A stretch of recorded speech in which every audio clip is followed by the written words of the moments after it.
Dans une vieille cabane abandonnée, Moisi est un fantôme qui est bien isolé. Il est prisonnier de son cadre en bois. Il n'a pour seule compagnie qu'un vilain rat.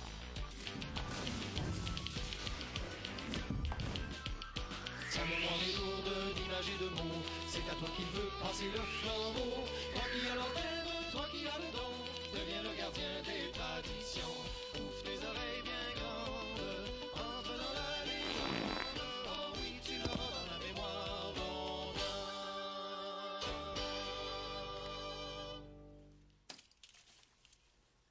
Wow!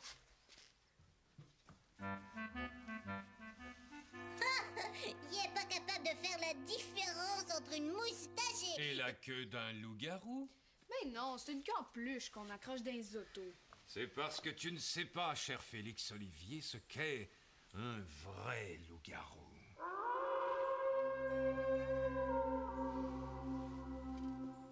Bon, encore mon vieux radoteux qui peut pas s'empêcher d'en raconter une.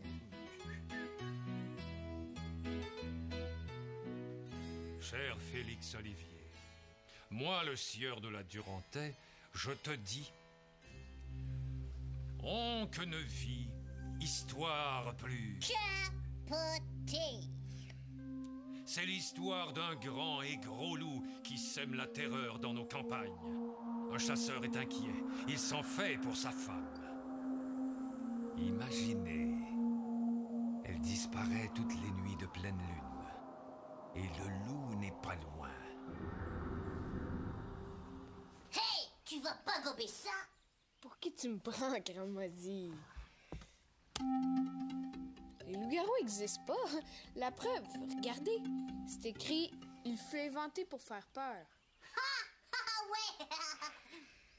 ouais. Le chasseur pense à sa pauvre femme, toute seule dans la forêt, avec un grand loup noir au pelage luisant, à la langue violette, assoiffé de victimes au sang chaud. Et nutritif, miam. Bah, ça donne faim. À la pleine lune suivante, il décide de suivre sa femme à son insu pour la protéger. Il fait semblant de dormir.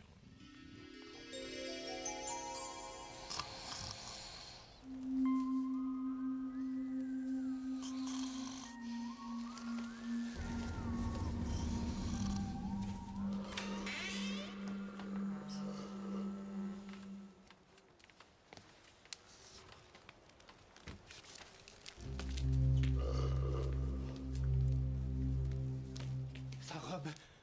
Oh mon Dieu, j'espère qu'il ne lui est rien arrivé. Ma femme est seule dans la forêt avec ce loup. Vite, vite, il n'y a pas de minute à perdre.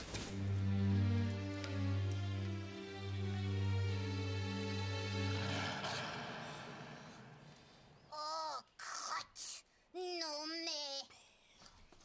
Le chasseur s'installe derrière un rocher. Il scrute la nuit noire.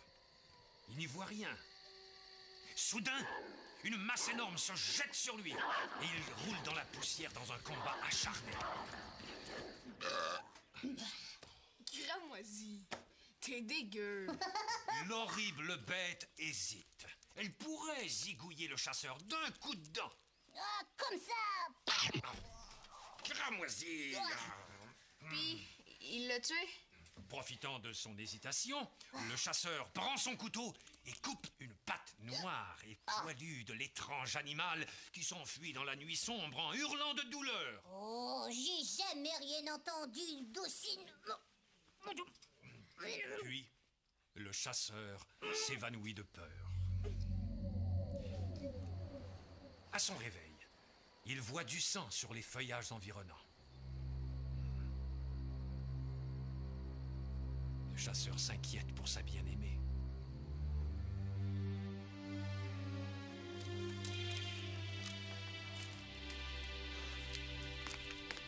Où étais-tu? Je te croyais dévoré par ce loup-garou. Regarde dans ta gibecière. Ah, mon Dieu! Une main coupée! Mais elle porte la bague que je t'ai donnée. Merci, mon ami. En me coupant la patte, tu m'as délivré de ce maléfice. Chut, écoute-moi. toutes les pleines lunes, je me transformais en loup-garou. Pourquoi pas en coquerelle géante? Le chasseur, c'était moi. C'est ça! Wesh! Du plastique? Une main en plastique? J'ai jamais vu un rose disjoncté! T'as un vieux fromage ratatiné à plat de cerveau! Vieux tas de poils pognés en moton! Vieux ramoisi! Vieux